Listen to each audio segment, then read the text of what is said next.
Well, good evening, everybody, to all my viewers. My name is Michael Hilkemeyer, and tonight I'm going to be talking with Dr. John Blushford. Is that how I pronounce it correctly? That's fine. I practiced it several times to make sure I got it right.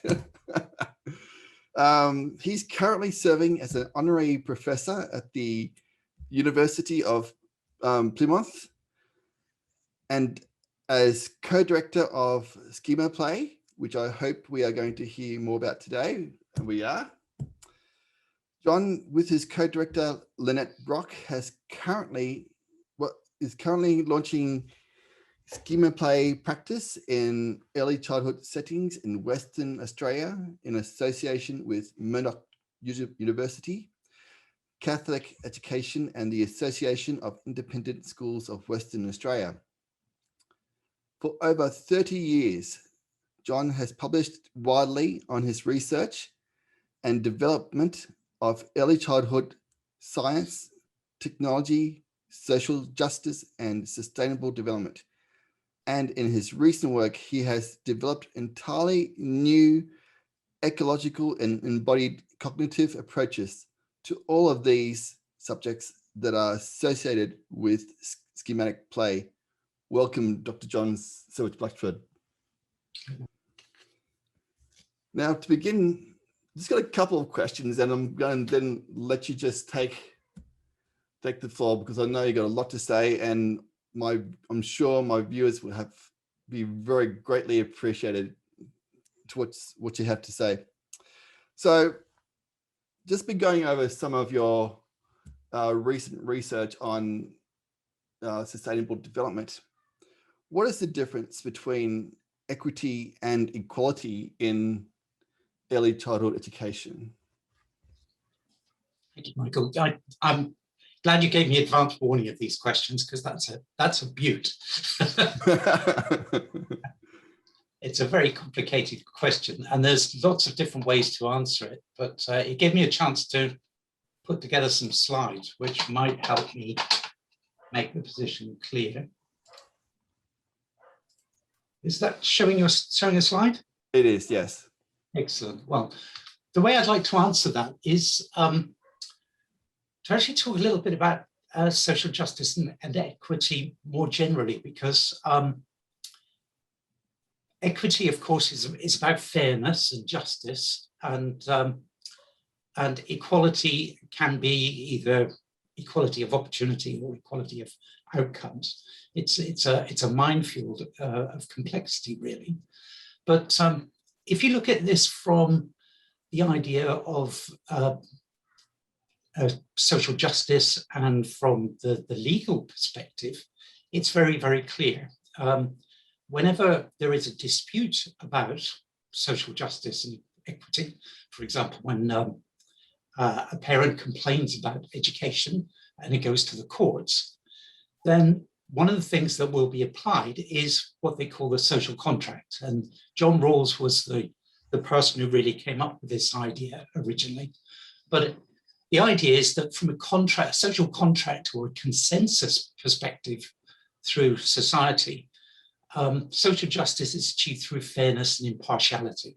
So everybody agrees that we're all working together to improve everyone's chances of achieving our goals in life. There is inequality, but inequality is accepted as long as it works out in everybody's favor, and as long as the state moves in to protect the interest of those most disadvantaged.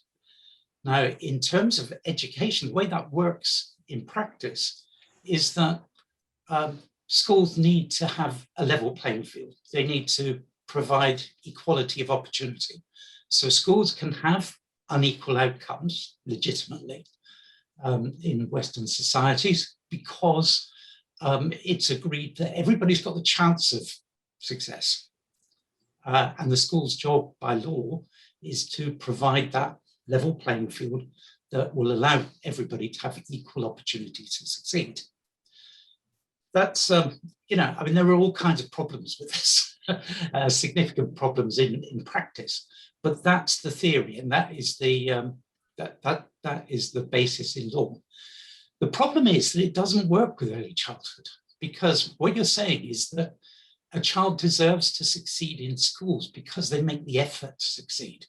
And they can choose to play instead, or not to put in the effort, and they will fail, and that's their choice. That's not the school's problem. But if you're talking about an under 5-year-old, then really you can't say that they have a choice. The kinds of problems or disadvantages that they have to overcome are actually not within their power to overcome. So this notion of the level playing field doesn't apply with early childhood. And what we need to apply instead is the notion of equal outcomes before schooling. Now that ultimately could only be challenged in the courts. At the moment, we're not achieving that. That is not what's happening. The assumption is being made that everybody's got an equal chance, even in preschools, but it's just not true.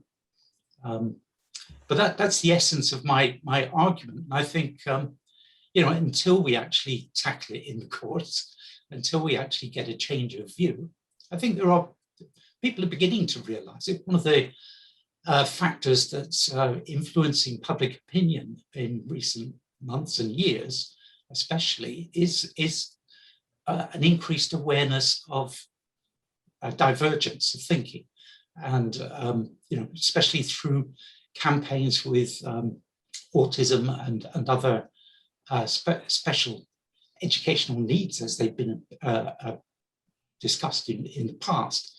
That is actually providing a possible way through to accepting a more diverse and more equal outcome education system.